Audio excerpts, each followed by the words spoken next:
Good evening, everyone, and welcome into the HearSports Podcast Show. I'm Kyle Newman, your host. And I'm Rhett Hensley, your co-host. On this show, anything sports goes, whether professional, college, or even high school.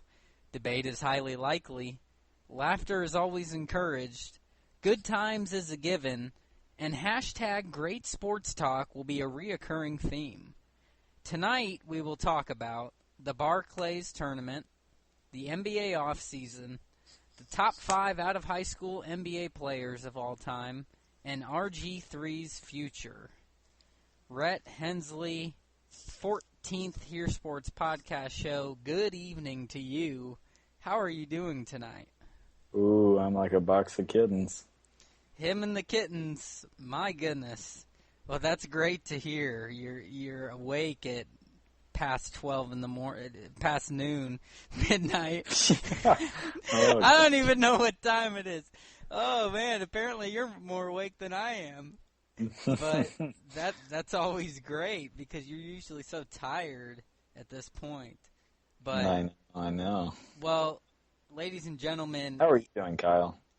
I'm doing great, Rhett. I'm doing great. I guess I'm a little more tired than you are, but I'm hanging in there, and I'm just glad we can get this HearSports show in.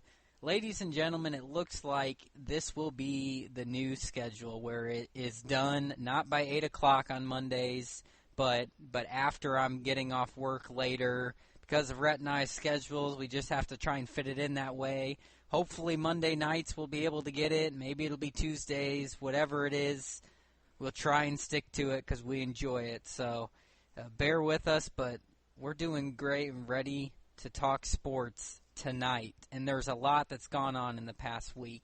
So we're going to kick it off, Rhett, with the BarClay's tournament. The first FedEx Cup playoffs tournament this past weekend. And it was a juicy one. What do you have to say? By the way, the BarClay stock market went down 11 points. But now you can continue. The fun fact of the day from Rhett. The stock market value of the BarClays went down. Did it explain? Can you imagine or give a prediction, Rhett, why? My prediction is that it went down because it just wanted to go down. Is there nothing that stands out to you? Nothing that stands out. About why that may happen? No. Just out of curiosity, Rhett throws a random one in there. That's okay. I'm sure it'll go right back up. The man that won this tournament was a guy I was half tempted to put number 1 ahead of Jordan Spieth. I had him at 2, finishing this thing, but I should have stuck with my instinct and had him number 1 because he has been the hot man lately. Yes, Jason Day is your 2015 BarClays tournament champion, and he's not just the champion, Rhett. He ran away with this tournament much like Tiger Woods in the old days did. This man finished at 19 under. You thought that he couldn't make any more history after his 20 under at the PGA Championship, but he could. 19 under. He finished 6 strokes ahead of the second place Henrik Stenson.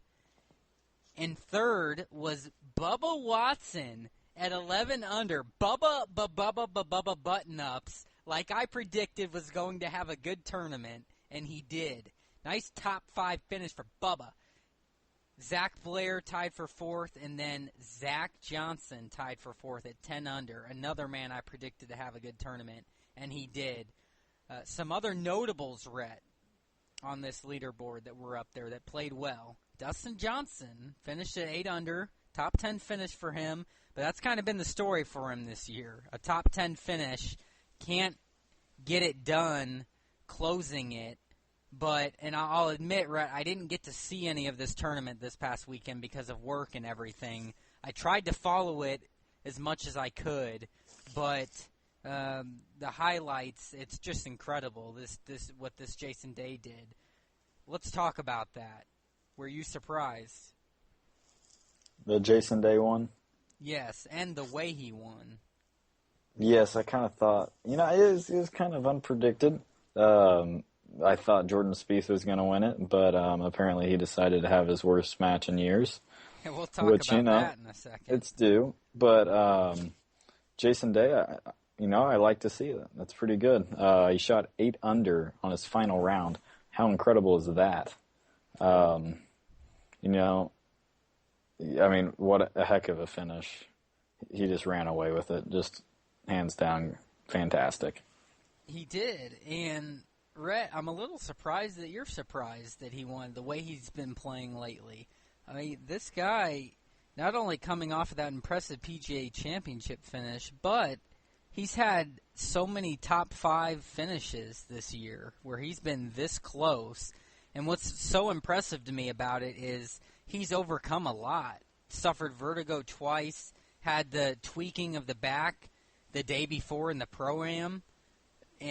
This past Wednesday, it's amazing to me how this man keeps overcoming these obstacles, and this is the type of golfer I like to cheer for. Someone who is a genuinely good guy, always has a smile on his face, and yet he works so hard, and he has that great story attached to his career and the type of golfer he is, the way he carries himself, his character on and off the course. I like that. I like that. So, but yeah, I was a little surprised. I can't lie. I thought Spieth was going to take care of business at this tournament. And honestly, I thought Rory was golfing in this one. Didn't see anything about that. I was actually golfing the day of it was golfing Thursday. And I was sitting there, well, where the heck is Rory? Can't find him on the leaderboard. So I ended up checking the news, and it said Rory decided not to play. Yeah, pretty big. See you next week. Yeah, a little bit surprised. I don't. Did you get to? Because I wasn't necessarily aware of that either. Did you get to catch why he didn't play? Was he? Is it? He was his just injury? one to rest. He was just one to rest. So for the second tournament, I don't think it really affected him. On the standings really too much. So, well, the PGA Championship, that tells me that had a little bit of a toll on his body after coming back for his first tournament, that he wasn't able to play in this one. Encouraging that he'll get to play in the Deutsche Bank Championship this weekend, which we'll talk about here.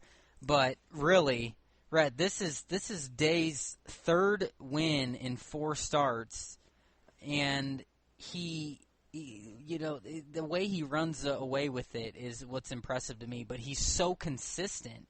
He literally is reminding me of Tiger Woods in the past. And I'm wondering what's going on with Jordan Spieth, because he was both of our predictions for the winner of this tournament. He's played so well 2 majors this year. The last 2 majors he's played well in. But this was not the Jordan Spieth of 2015. This looked like the Jordan Spieth at the start of his career. What do you think was wrong with him in this tournament? Oh, I think it was due. It was long. It was due. He had to have a bad match. Everybody has that time, but it was kind of unfortunate. You thought you were going to see him play pretty decent Friday, probably shoot 4 under, and come back at even. But that was not the case, unfortunately. And I think that he's going to have a good bounce back next week, and we'll see him up there on the leaderboard, pretty high up. Yeah, actually, this week, as this tournament starts Thursday, the second FedEx Cup playoff tournament.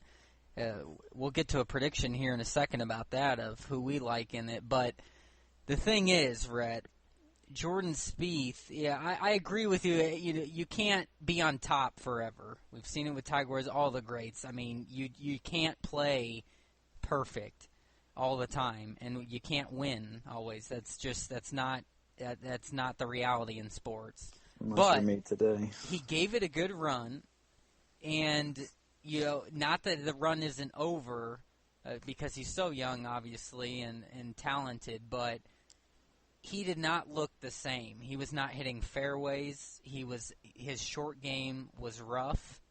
The man didn't make the cut going into the final day. I mean, that's not been Jordan Spieth like, to not even make the cut. So I'm gonna be honest here. This gives me a bit of concern. Is it's gonna be changing my predictions here throughout the FedEx Cup with him. And I'll have you know, as I mentioned last week with the FedEx Cup playoffs and how the points quadruple and how it can change like that. Guess who just passed Jordan Spieth on the FedEx Cup standings? Rory McIlroy? No. He took over the number 1 spot in the world. No, I'm talking the FedEx Cup standings. Yes. Jason Day is now your number 1 leader for the FedEx Cup thanks to this win. He, going in last week, was second. Jordan Spieth was almost 2,000 points ahead of him. And because of this win, Jason Day now has 4,459 points in first place, and Jordan Spieth has 4,169. So about 300 points ahead of him is Jason Day. Both have 4 wins this year. Rhett, just like that, it changed. That's how he did it. And Bubba in third, thanks to his great finish. Henrik Stenson now at number 4, followed by Zach Johnson at 5 and Dustin Johnson at 6. These things it can move like crazy. Don't worry about Dustin Johnson, people. Yeah. Don't worry. Rhett's a real Dustin Johnson hater lately. That's incredible, Rhett, that it can swing that much. But that's what happens, and that's why I love these FedEx Cup playoffs. It's fair. The points, they do it brilliantly. They give everybody the best chance. And that's what I was saying about Jordan Spieth. He had to go into this tournament playing his golf. He could not have a setback. What he had, Rhett, was a setback, and that's why my prediction is going to change. I've seen it too many times with golfers where it's not just a one-tournament slump. But if it was Tiger Woods, he'd be coming back and winning this whole thing. Yeah, Tiger Woods, he's an exception, all right? The thing is, right, Tiger Woods could shoot 20 over, and he's going to come back and shoot 20 under. Well, I believe in the man. All right, I believe in the man. Let's just say that. But a guy, one area where a prediction didn't come true for me was Mr. Phil. Phil Mickelson has been one inconsistent player this year on tour. This man finished at 1 over, Rhett, in this tournament, so tied for 50th. He's been a teeter-totter. What do you think of Phil here? Again, like, which Phil are we going to see? I believe he did not have a great start at the beginning of Thursday. That's been his issue, hasn't it? Yeah, his starts. But, you said it all, Kyle. He's been inconsistent this year. It's kind of expected. Like to see him play well, but from his upcoming this year, it's kind of expected. Who knows? I think that he might play pretty decent this coming week. He does have a trend to do that. Once he plays pretty bad plays pretty bad at the start of one week, he comes back and plays pretty decent the next week from what I have noticed. So I think that he might have a nice little run in him this coming week. Is that what you think? I do. I do. Well, that's good. You're finally on the Phil train. You're on the Phil train. I like it, Rhett. Me too. So we'll talk about that here. One more player I want to mention, a guy who, in my top 5 favorite golfers, Mr. Flat Bills, fine dress himself, Ricky Fowler, was also a no-show in this one, like a Jordan Spieth. He didn't make the cut either, Rhett. Ricky Fowler is continuing his inconsistency. Yeah. That's been the story of the year, Kyle. I think that he's not going to impress me with anything until he actually comes up and prevails. We've seen him a few times this year take a couple shots at winning, but That's kind of been the story of his career. Yeah, and I believe that he's won a couple of PGA Tour events. Yeah, tour events this year. But other than that, he's hung around a little bit first couple days of, the majors, but he falls off. He does, much like a Dustin Johnson. So I hope he can get over the hump because he's young still and very talented. So we will see. Well, Rhett, let's predict then the second playoff tournament this weekend, the Deutsche Bank Championship, TPC Boston in Norton, Massachusetts. Who you like? Roy. Oh, please. Roy. See, he gets on me about Tiger Woods, and now he's on his favorite Rory McIlroy train now. He's jumping trains, Rhett. Spieth is going to have another great... He's going to come back, I think, this week. So I think it's going to be between those two, and I'm going to put Jason Day right behind him. He's disrespectful. I can't believe he doesn't see this with the hot man. I think it'd be very hard to do that, shoot that high, or shoot that low again. I think it's going to be a very close tournament. It will be a close tournament. I will give him props if he shoots 19 under again. Well, I would hope so. Props. Well, guess what? Yeah, I do like Jason Day, by the way. I love how he holds himself. It's very impressive, Kyle. I don't disrespect this man. I like this man. That's good. That's good to hear. Let me tell you something. I think something's going to change next week, Kyle. I got a feeling. I disagree with your prediction. Rhett, Jason Day is going to win the second straight event, his third straight tournament, and he's going to further himself in the FedEx Cup standings with a win. Now, I will agree with you from the aspect he won't run away with this tournament. He will not shoot another 19 under. It will be lower scoring. It'll be a closer tournament, but he is the hot man, and I have to go with him. Much like I've been riding the Jordan Spieth train. I'm not anymore this year, Rhett. Jordan Spieth, it concerns me that he fell off in this tournament. A man doesn't play so hot like that and play that bad out of nowhere. He has been the type of like Tiger Woods of the old days. I keep referencing that, where you expect him to be up there every single tournament. And the fact that he didn't even make the cut is a concern to me. I think it's mental. I think it's getting into his head that Jason Day is playing so hot right now, and some of these other players out there that are up there. But I think it's mainly Jason Day. I think it's taking a toll how close he was in the last two majors and couldn't get it done. I think he got caught up in making history.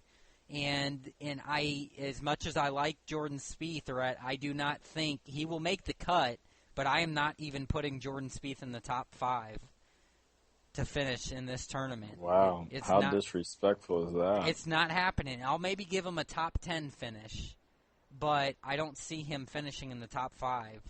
I do not agree with your Rory McIlroy prediction. Boy, that's thrown out there, isn't it, folks?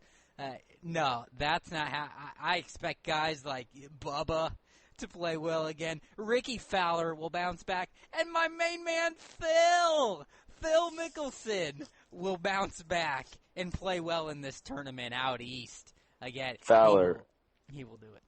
Fowler has no chance. That's what I see, Rhett. And guess what? We will get to talk about the results of the Deutsche Bank Championship next week on our show. I'll be right, people. Don't worry. Yeah, let's see. So Rhett's got Rory McIlroy, his man, winning that tournament. I've got Jason Day. $50? All right, no. Things will get interesting. You throw some other variables and external factors in there, Rhett. So that's what we have there with golf. We always will talk golf because we love it, Rhett, and we will play it together again soon. And yes, we will, sir. Hopefully can have a change of tides with me getting back on top again, because won't happen. I can't allow a streak, ladies and gentlemen. It cannot happen. All right? Kyle's game is back. This is going to be good. But Rhett, better than ever. I got to give Rhett some props here because if any man's game is back, it is Rhett. Would you like to share with the listeners, Rhett, what you just shot playing golf today? Well, I shot a 92, people. That's the best yet for me. I will take that. That is any day of the week. Yes, that is very impressive, Rhett. That's a little above average there, and let's see if he can bring that to the courses here around Bowling Green when we play. Let's see. It's like, ladies and gentlemen, it's like Rhett telling me that he dunked on a person today. Until I see this man dunk a basketball in front of me, it will not happen. I'll believe it when I see it, Rhett. It's a good story. All right, we can go on that, but when you have witnesses around, hey, respect that. Respect that. I will respect it when I'm the witness to this down here, Kyle. Rhett. And I respect that. That's great. That's great. And this is a perfect transition because we're talking basketball now. We get to transition into a tradition that you've been keeping alive this summer, Rhett. That's NBA offseason news. So why don't you kick it off? What's going on in the last week as far as NBA offseason news? All right. Well, one thing that has happened this offseason is the Lakers have finally signed Ron Artest, or a.k.a. Meta World Peace. Oh, a.k.a. should have never played in the Pacers uniform. Exactly. Oh, did I just say that? Doi. And then, one big thing there's nothing that's really happened around the off season so far this week, in the past week. But one thing is they have come out and say that the Cavs are a shoo-in to win the East. I beg to differ. A shoo-in? I beg to differ. If we're talking about conference finals, Pacers are going to prevail, baby. Pacers, I love the faith, Red. I love the faith with the Pacers going to prevail. They might finish first, but they ain't going to make it past the conference finals. What can I say? Will this be the year finally Paul George helps us get over the hump against LeBron, the rival? Wouldn't it be great? Wouldn't it be great? Well, I've got a couple things here. I got one more. All right, throw it out at me. I got one more. Russell Westbrook gets married. I saw that today on Twitter. Yes. And he didn't wear his unusual wear. All right, take the words right out of my mouth. I got you. He didn't wear his colorful clothing. He should have. I like it. He looks weird. Should have come out with the Dumb and Dumber suit. A nice orange one or a blue one. That would have been great. It would have been phenomenal. But yes, he did. Good for him, Russell Westbrook. But I got a couple here. All right, today, the Clippers, it's one of those signings where it's a good signing, and you wonder how these teams can just manage to afford to get these players. Now, I don't have numbers. I'm sure it wasn't a whole lot, but it just amazes me that the stacked teams get players continually. The Clippers signed forward/center Chuck Hayes. Okay, Chuck Hayes has been a pretty good contributor for teams in the NBA. The veteran that he is, and that just happened today, Rhett, for the Clippers, a team that is already loaded, and so now they're trying to add some more depth, and you just kind of wonder, wow, I don't know, but he's a 10-year NBA veteran. He's had 244 starts.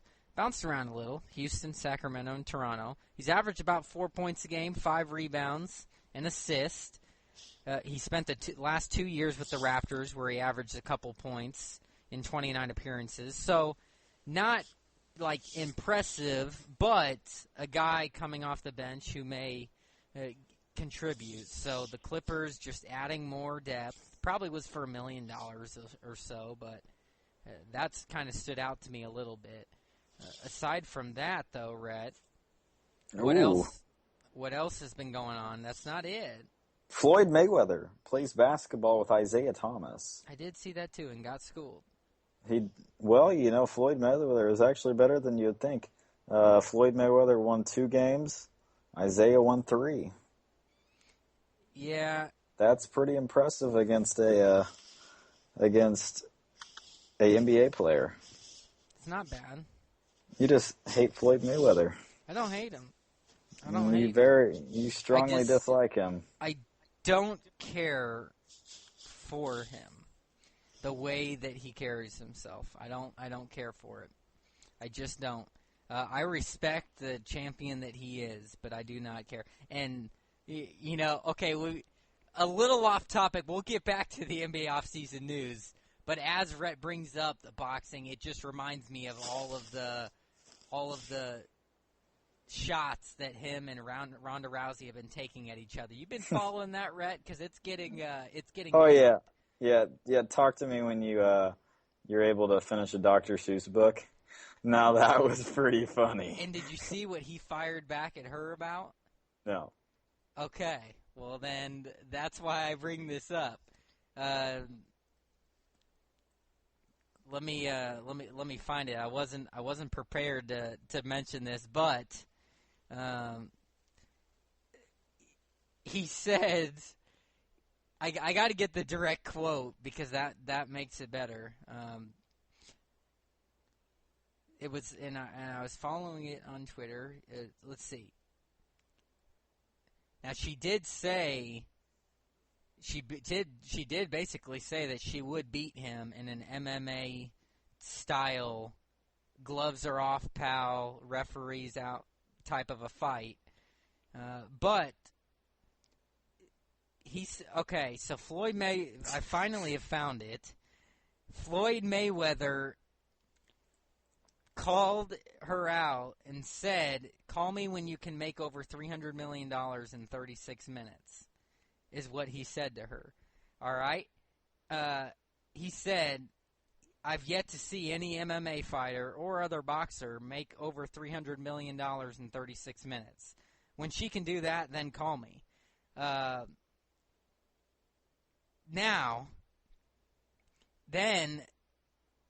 There's more here. It gets broken down a little more, and Rhett loves this stuff. He said, "A while back, I didn't know who Ronda Rousey was, so I'm pretty sure she got upset. I want to say congratulations to Ronda Rousey in the UFC. You guys have done a tremendous job." This is him covering. This is Floyd Mayweather covering. "You guys have done a tremendous job, and I've won probably 6 or 7 ESPYs for Fighter of the Year, and I truly believe she deserves it. Congratulations to Ronda Rousey." Baloney. Then Rousey says after defeating him, because Ronda Rousey at the ESPYs in July, she took a shot at him. She defeated Mayweather in the Fighter of the Year category, and she said, "I wonder how Floyd feels being beaten by a woman for once." That's what she said. Rousey said that she waited a whole year before slamming Mayweather because she felt like he disrespected her in 2014 by saying he didn't know who she was. That's where it was. But she said, this is a quote, "I know for damn sure that he knew who I was because he was running against me for best fighter that year, and he assigned MMA fighters." She said that at the media day in Los Angeles. So his feigned ignorance was meant to be a snarky remark to me. So he said that to her, but I'm still waiting. She fired back at him again with that. And Rhett did mention what she had said about the Dr. Seuss book. The war of words, Rhett, is continuing between these two fighters, and I'm curious, what do you think about it? Oh, so has he not replied to the Dr. Seuss book? I think he did. But I'm trying to find it. I'm trying to find what it said, but it's pretty impressive. I love it. But it was love it. Yeah, it was talking about somebody that would bring ratings is that fight right there. that fight would bring some gnarly ratings. It would. So what do you think about it though? Like what's your take on it, Rhett? I think that Mayweather would probably destroy her, but In what type of a fight? MMA or boxing. But I do love me some Ronda Rousey, so I got to put some faith in her. She'll last a couple of rounds, and right. It will go down in history as, a woman taking on Floyd Mayweather and giving him a run for his money. Okay, let me just say that I agree with you what you said about how great it would be for sports, but I disagree with you. She would get dominated in a boxing fight. It would not even be close. But she would beat him in an MMA fight because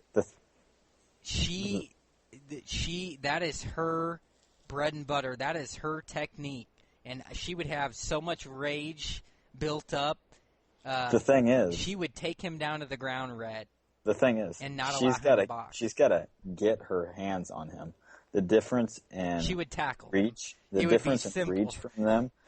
Floyd Mayweather is like, he moves around in that ring like an ice skating rink. He just flows with it. He's got great footwork. I don't see her taking him down like that, and that's the issue.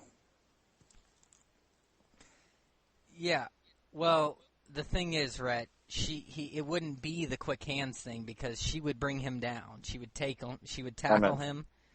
She would keep him pinned on the ground because that's her bread and butter. Floyd Mayweather's not a big guy, so she would size up with him pretty well. And when it would be her bread and butter with the mixed martial arts, she would beat him, and I'm going on record with that. I believe that. So I believe her confidence, and I like that confidence. But he would never fight her. If it were to be a boxing match, it wouldn't even be a question, and that's why she puts it in the context of the fight she believes she could beat him in, the type of style. So she's understandable about that. But here's what she fired. I finally found it. Not at the Dr. Seuss book. That was what she basically said. She was when he learns to read and write, he can text me. What were the lines, and then he had fired back saying the money. That was his response. The Dr. Seuss book was after the fact. He said he was responding to a different thing when he said to make more money. She said that actually a couple of days after that. So I guess he has not responded yet. So when he said about the $300 million in 36 minutes, when she can do that and call me, they caught up with Ronda Rousey, and she said that you make $300 million a night, then you can give me a call. And I actually did the math, and given the numbers of my last fight, I'm actually the highest paid UFC fighter, and I'm a woman. She said. This is what she said. It's when you compare the two careers and their money, it doesn't even come close. Floyd Mayweather's earnings compared to her, that's kind of a joke, but it's different. It's a different sport, and it's women and men and audience and views and pay-per-view with Floyd Mayweather and the whole HBO. There's so much extracurricular money.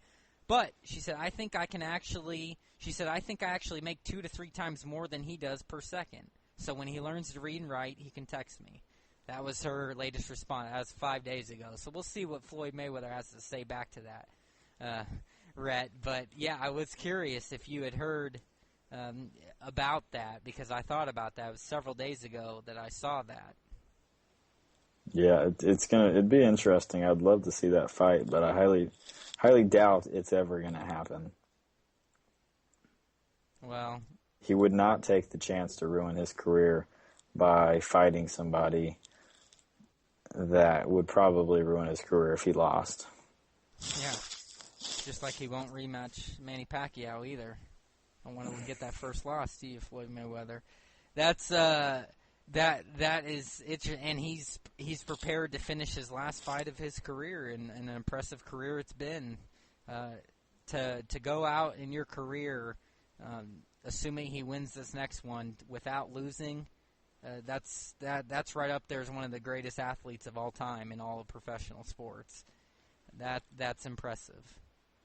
Yeah, exactly. So, Rhett, what do you have here? The off-season moves. What else do you have within the last couple weeks? There were a couple that I saw that I'm trying to find again here that we didn't mention last week. I'm getting back to it here. I'm getting back to it. First of all, here's one. Happened today. I found my spot. Vlade Divac was named Vice President of Basketball Operations and General Manager of the Sacramento Kings. Now I'm hearing talk and reading, is this what the Kings need to turn their organization around? Cousins back, the couple nice moves they've made here in the offseason, young players drafted. Will the Sacramento Kings be better, Rhett? That is, I've been hearing that. What do you think? I don't think any team's going to be good when they have Rudy Gay on the team. You're not a fan of him? I'm not a fan of Rudy Gay. It's kind of like Carmelo Anthony thing. You're not going to win a championship with either of them on the team, in my own opinion. But, I mean, you got Cousins there. Get rid of Rudy Gay and build around Cousins. Perfect idea for you. And that piece of advice is for free. Well, one thing about Rudy Gay is I don't necessarily care for him as a basketball player either, but he's had a solid career. He's a veteran who is a productive veteran. Carmelo. Who can score, exactly. So he's a benefit to the team, but having him with the DeMarcus Cousins, I don't know. I think he needs to stay healthy, and I think him and DeMarcus Cousins and some of these other players need to find a way to gel together, because Rudy Gay can have a tendency, like Carmelo, to be selfish and take every single shot.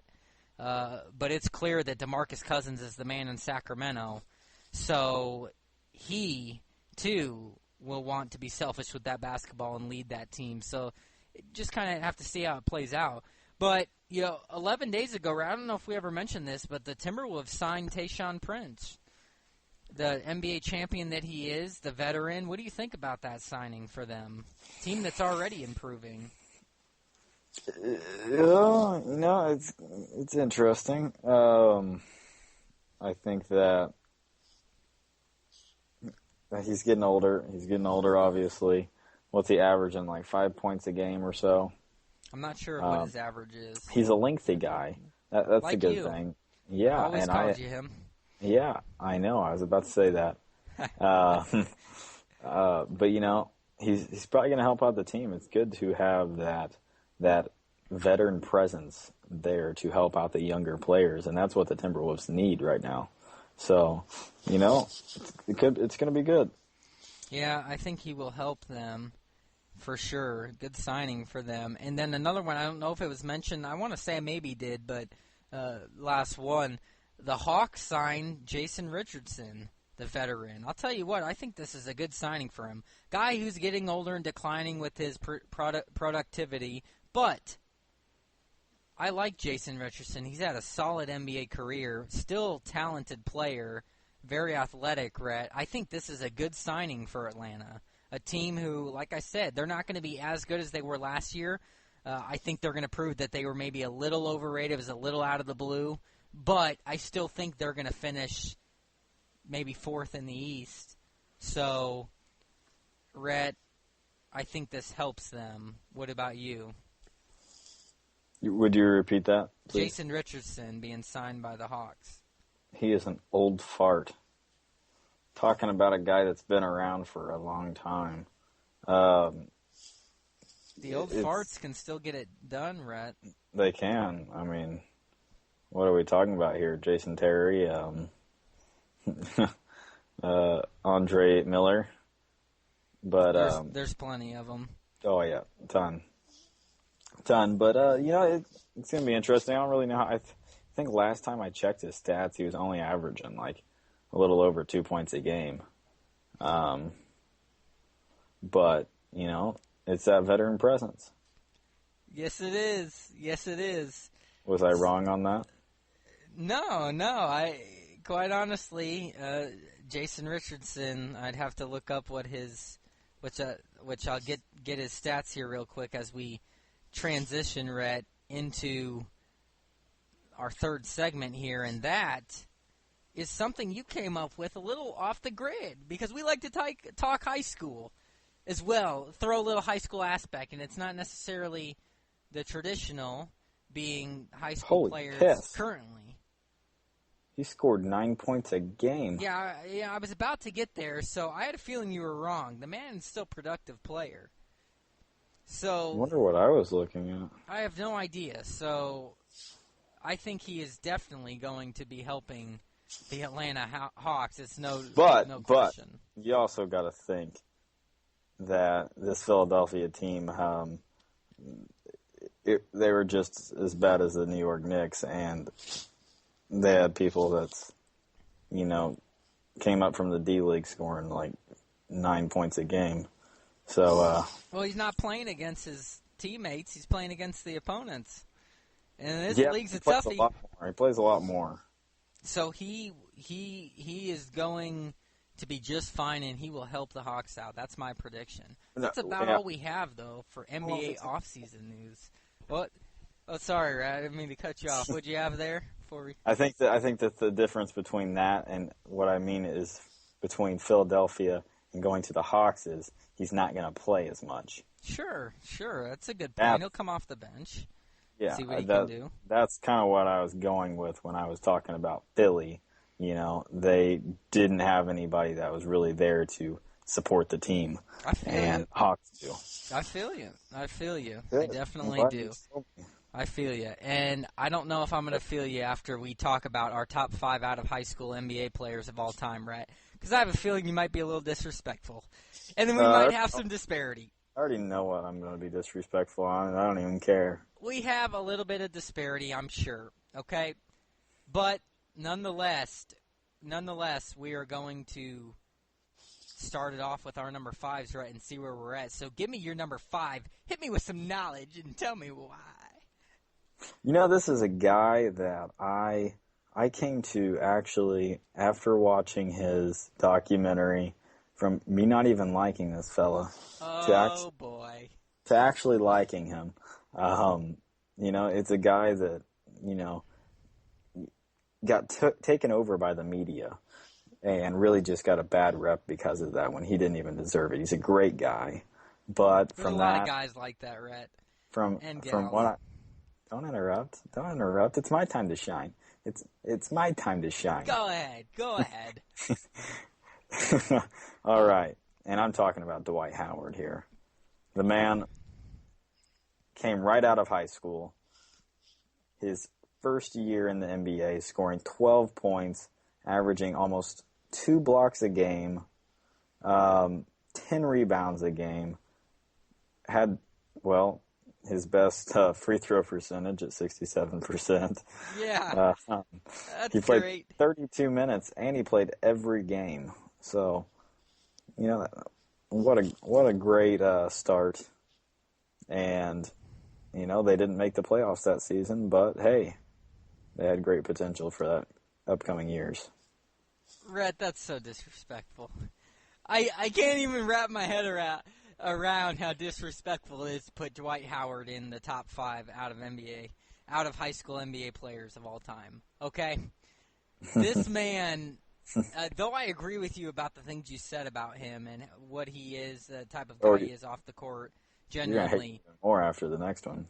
But I can't believe that you're going to, with the guys that are on the list of out of high school straight to the NBA, he does not deserve to be in the top 5. He doesn't. Statistic-wise, the man doesn't have championships. It's not. Ooh, but championships don't matter. Not completely. It's he doesn't deserve it, Rhett. He does not deserve it. I think Dwight Howard's actually a little overrated. He doesn't deserve to be put in the top 5 out of the NBA, out of high school players of all time, Rhett. It just doesn't make sense Overrated? to me. He's still too young. Man, if you say what I think you're going to say. How can you put it in there? How can you put him in there, man? I just don't get it. Dwight Howard? Still so young? I just... That's what we're dealing with tonight, folks. Him putting Dwight Howard at number 5. My number 5, Rhett. A veteran that deserved if you say this. A man who absolutely, when you think of top 5 out of high school players, you think of the man who signed the big Adidas contract, and that is Tracy McGrady. T-Mac.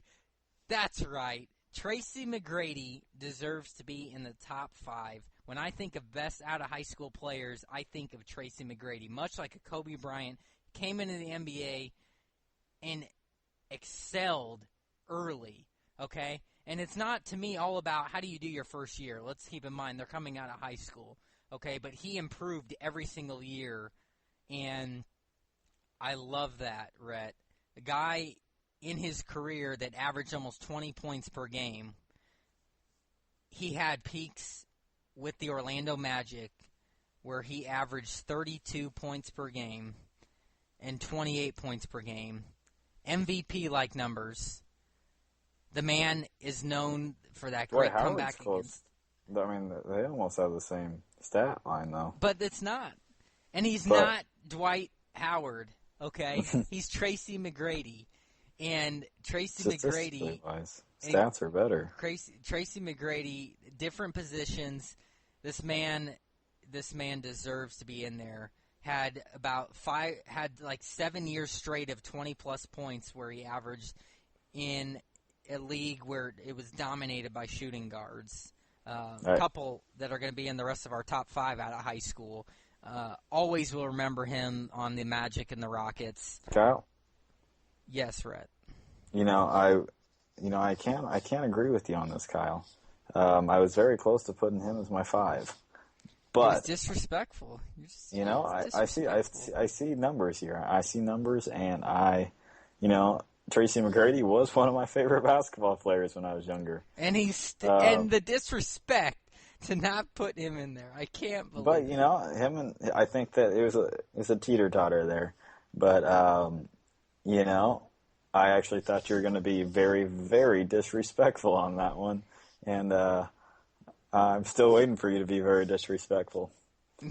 Rhett, you're not going to see me be disrespectful, all right? Pretty sure. It doesn't happen. It's not going to happen. But it's, to me, yeah, it's no question. Yeah, Tracy McGrady, number 5. Rhett, who's your number 4? My number 4. Here comes the disrespect. When he starts laughing. Kevin Garnett. Wow. He's good. What can I say? The man, when he came out of high school, the guy was just fantastic. Don't like the guy. And for, even when he started, like you said, Kyle, he only had 10 points, but he got better every single season after that. And the guy just played fantastic from Minnesota to Boston. And then once he hit, Brooklyn, that's when his career started to decline very much. But he's a champion. And, he's the only player in NBA history to reach 25,000 points, 10,000 rebounds, 5,000 assists, 1,500 steals, 1,500 blocks in his career. Only player to average in NBA history 20 points, 10 rebounds, 5 assists per game for 6 consecutive seasons. I would go on to the next one, but I'm probably taking too long. So, Rhett, I say that because I thought we were going to have more disparity.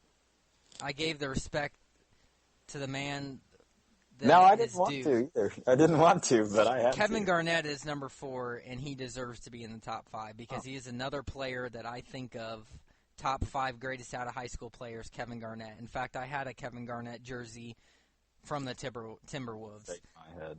From the Timberwolves, I Shake liked my head, Kyle. Kevin Garnett, and he was loyal to the Timberwolves for a while. He had an edge to him. I liked Kevin Garnett when he played for Minnesota during his career, and I loved those jerseys.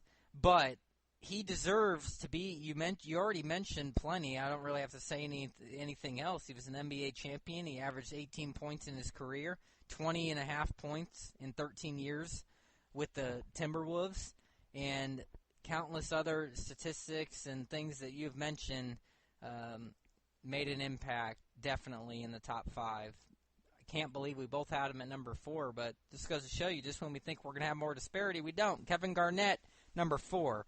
Rhett, who is your number 3? All right. Now the disrespect comes out. When he smiles, that means that there's disrespect. Oh, gosh. Well, I wouldn't really say it, disrespect. I was just going to put Moses Malone. 19 seasons in the NBA. So, the guy was a hooper. 6'10", 250 pounds, 15 pounds. I kind of slurred my words there.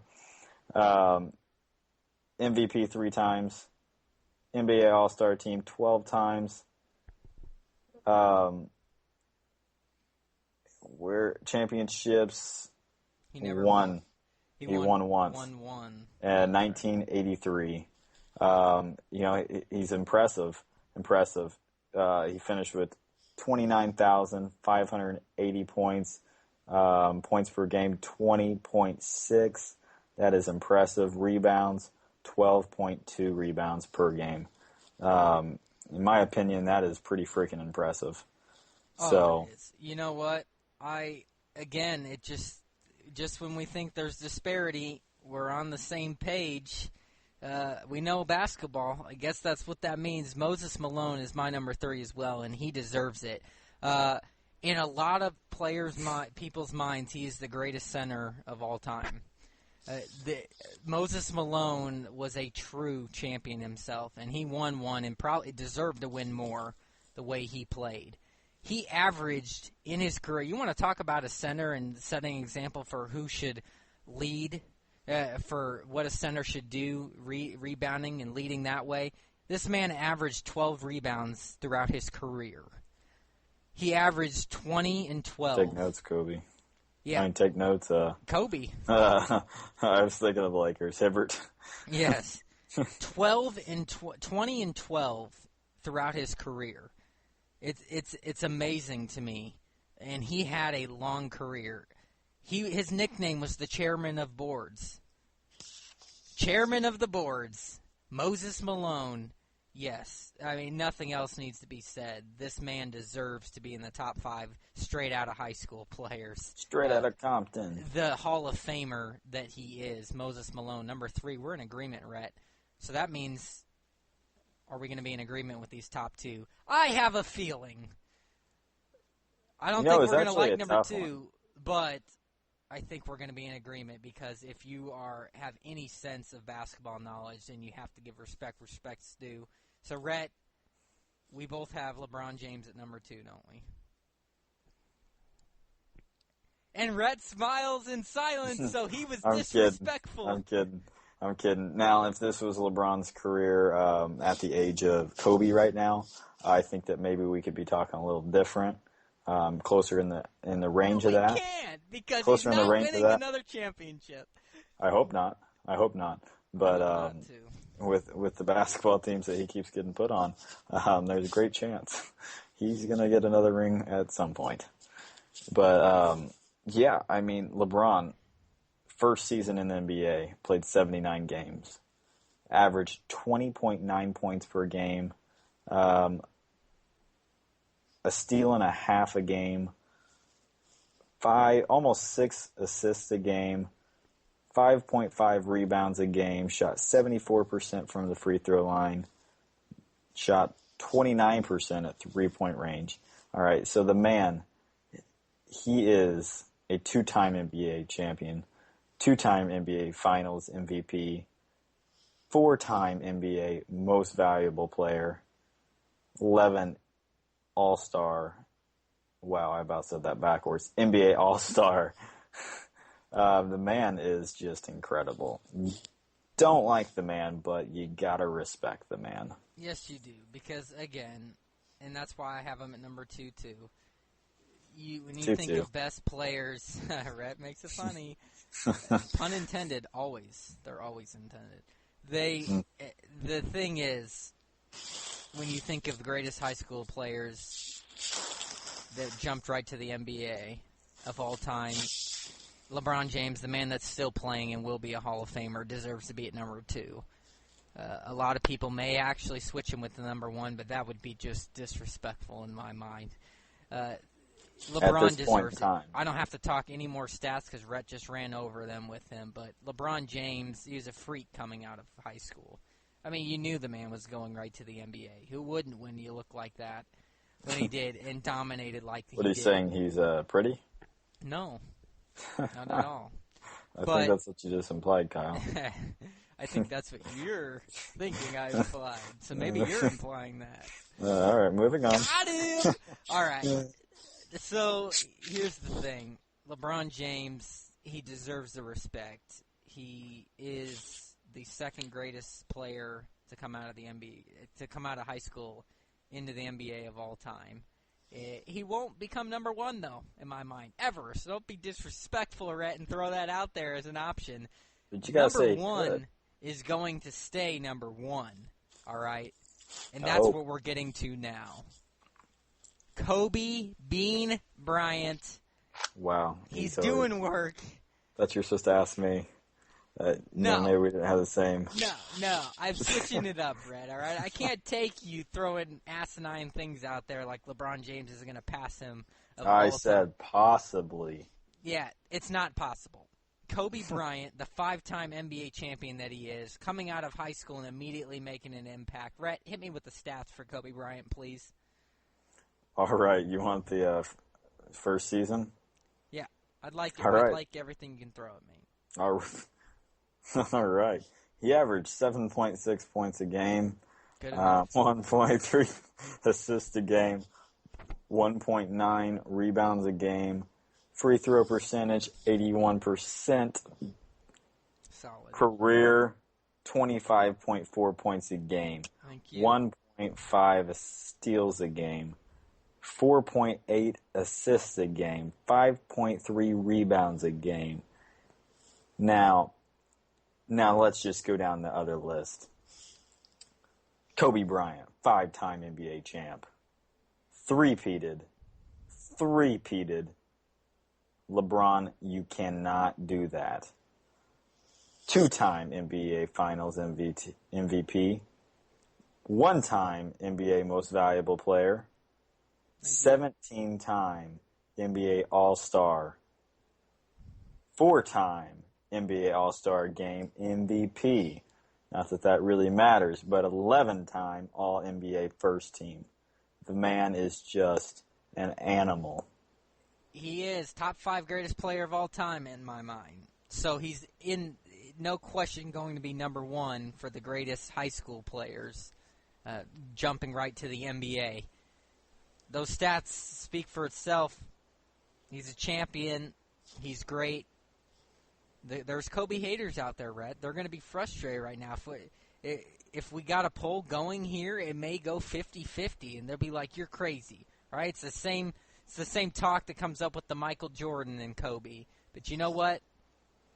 That's why all 3 get thrown in there. They're all great players, but Kobe Bryant deserves to be number 1 here in this category. I'd be curious to see what other people would think about this. We're going to try and get a little Twitter thing going, a little more interaction. We're going to try and be able to talk to some feedback we get on Twitter on this show. We want it, folks. But, Rhett, just like that, our top 5, we didn't have as much disparity as I thought we were going to. Yeah, so it was pretty similar. That? It seems like that happens a lot. It seems great like minds think alike. Yes, that's right. That's right. Great sports minds, at least. All right. So as we transition into this last segment, What was that supposed to mean? it means nothing, Rhett. I love you, buddy. All right. The final segment here, Rhett. We get to go to all the sports today. The NFL. And this is a topic, Rhett, that I got inspired to talk about because it was debated on First Take. So, I've got to do a little debate with you. If there wasn't disrespect before, there's going to be disrespect now. Mark my word, folks. But we're going to talk about it. Robert Griffin III, Rhett. Is his career, is his future in jeopardy? What does it look like? Is RG3 done?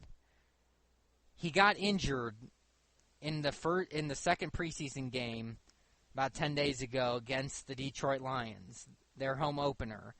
He was going for a fumble, and he got a concussion. And he's been going through that, and it's not passed, Rhett. It didn't look good. You could tell he was wobbly and all. He cannot stay healthy. It's my concern with him. So the question is, I'm going to ask you first, is RG3 done? And why? Is RG3 done, and why? In my opinion, I think there's hope left in him. I think that there's some hope. He's got. He's been out. I wouldn't let this little concussion take over. I think he's got some left in the tank, Kyle. That's just plain and simple. Don't count the man out yet. Even though he's our arch nemesis, I still got. You never like to see a man go down, but I still think that he's going to compete at a high level. It's going to be a Derrick Rose thing, and if anybody knows from last year, Derrick Rose came back with some vengeance. Yeah, I don't know, Rhett. Here's the thing. I'm a little surprised with your answer. I thought we were going to have a little more disagreement. But you know what? I'm going to be a lot stronger in my opinion and stance than you are. So I'm going to say that Robert Griffin III, his career is not done. Okay? In fact, this man's going to lead this Redskins team back to the promised land. All right? Oh, man, I'm going to hit you. Robert Griffin III is fine. Now, he's not fine right now. Okay, he's got a concussion. So when the man gets cleared, I believe in him. He has all the talent. He's young. It's just his fourth year in the league, okay? Has he been struggling? The injury's been an issue, yes. Have people been wondering, where's that great rookie season going? When's that going to come back? I don't know. But I will say this, Rhett. This is where my preference comes with. I say lead the Redskins back, but his future, where he looks like the old Robert the Griffin, may not be with the Redskins. I just believe that he'll stay loyal to the team or whatever. But there's the talk that's coming out here now with what's happened. Because of this injury, the Redskins and Coach Jay Gruden have named Kirk Cousins the starter on Monday. And that has fueled speculation over Griffin's future with Washington. All right? So he says, and then he goes on to say there's no guarantee that he'll start that he'll be the backup over Colt McCoy. So, this could Colt McCoy, he's a good quarterback. This could be a situation where, could this be the end for him in Washington, but can he still have a future in the NFL and be productive for a team? And so these trade options that have come up, like apparently no team wants them. It's been there, but Gruden, the coach, they back him and all, but it would hurt the team. If they were to release Griffin, it would count $6.7 million on their salary cap that they'd have to pay. Now, they could trade him, but that could be difficult. One, because no one's interested in him right now. Two, because they picked up $16.12 million option for 2016 on his contract, so that makes it difficult. But RG3 could have a say in it if he wanted to renegotiate the option to help a trade. So it could happen, Rhett. But the thing is, he says, I have nothing against RG3. He likes Robert as a quarterback. There's no doubt about it. He said his future is with the Washington Redskins. I'd like to believe that. He's also denied that the Redskins have considered ending Griffin's tenure. So I really just don't know fully what to expect going forward. Just the number one priority is that he gets healthy, obviously, is the first thing.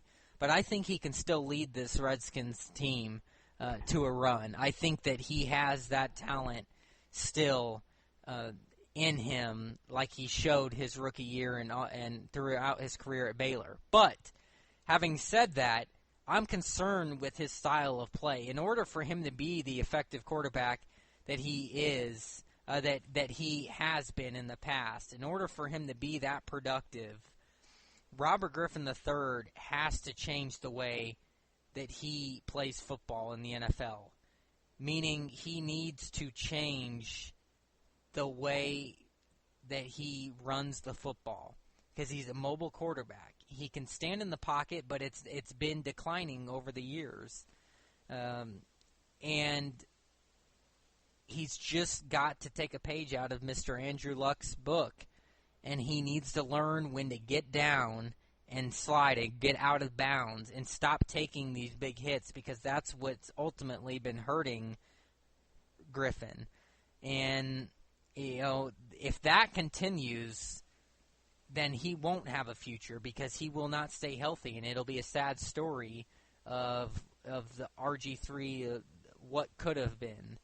And so I hope that doesn't happen, but he needs to change his style. These concussions, the knee injuries, they're going to keep having a higher probability if he keeps running the football the way he does, taking the hits that he does. He's got to be smarter with that.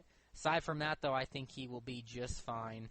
I think he will be able to lead the Redskins back, like I said, to the promised land, whatever that may be for them, getting to the playoffs, beating the tough Cowboys and Eagles in that division, and even the Giants. So a lot of goals to set. I hope that he can get a shot this year. I hope that, Kirk Cousins proved that he can be a starting quarterback too in the NFL, and so has Colt McCoy. I don't know if I agree with you, Rhett, necessarily that he's a good quarterback. I wouldn't say Colt McCoy is a good quarterback. I'd say he's a decent quarterback who can be a starter and do something with a team. But I think that the pressure will be there. If RG3 gets cleared and is healthy and Kirk Cousins does not produce, then it'll be RG3's time to shine again. And that will mean that he will be there ready to go and to show what he has again. So that's what we're looking at happening with RG3 going forward. It sounds like Rhett and I are pretty much in agreement. So yes, sir. That's a kind of an unexpected thing, but that's kind of it, right? I mean, do you think? I guess I'll ask a follow-up question. Do you think that he will stay healthy? Do you think he can stay healthy based on if he continues to run the football like he does, taking the hits? No, obviously not. You can't take big hits like that as a quarterback and, stay healthy like that. Now, if he uses his freaking brain and, takes a page out of Andrew Luck's book and gets down, that's when I think that they'll be fine, and it's really going to help out the team that way. Yeah, I agree. Obviously, he's got to get healthy. This concussion is an issue. He won't be cleared until he passes the tests, and this new protocol in the NFL, it is very serious. And takes time. So, last year, though, 4 touchdowns, 6 interceptions, The year before that, 16 touchdowns, 12 picks. I mean, he's really declined, and injuries have had a lot to do with that. And there's people wondering, will he be the same? I don't know. I hope so. I believe that he will get back to that rookie-type season that he has. But like I said, it will not be without changing his style of play at the quarterback position. So for now, Kirk Cousins will lead this team onto the field week 1. Just a couple weeks away, Rhett. The NFL regular season, we don't have to worry about the preseason anymore that you despise. Exactly. I'm glad. Absolutely. We'll be ready to see your Cowboys lose opening night, Sunday Night Football, right? Oh, yeah. Yeah, looking forward to it. You're looking forward to your Cowboys losing. See, now Rhett is getting tired. That's what that means. Wait, did you say losing? That's right. I guess, of course. I guess I missed that part. I thought you said he admits it. He's honest man. Idiot. No, we're going to take care of the Giants no matter what. Oh, well. Take on that Odell Beckham Jr. I can't wait to see him tear him up. I can't wait to see it. Eli Manning, he'll look like the good Eli Manning this year. That's what I'm predicting. It'll be great, a great rivalry, and we'll get to talk about that and see who's right. But just like that, Rhett, an hour's gone up. And you know what?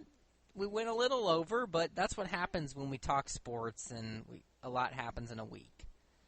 Exactly. To recap what was talked about on the show, we discussed the BarClay's tournament, the NBA offseason, the top 5 out of high school NBA players of all time, and RG3's future.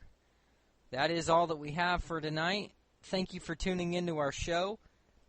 Feel free to leave feedback, as we want to be able to address comments and questions on the show.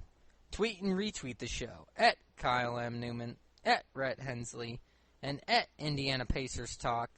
We will be back at it next Monday, hopefully. I'm not going to say by 8 Eastern time. It'll probably be at night again, and you'll get it by Tuesday morning. But nonetheless, it'll come. I'm Kyle Newman. And I'm Rhett Hensley. Have a good night, and go sports.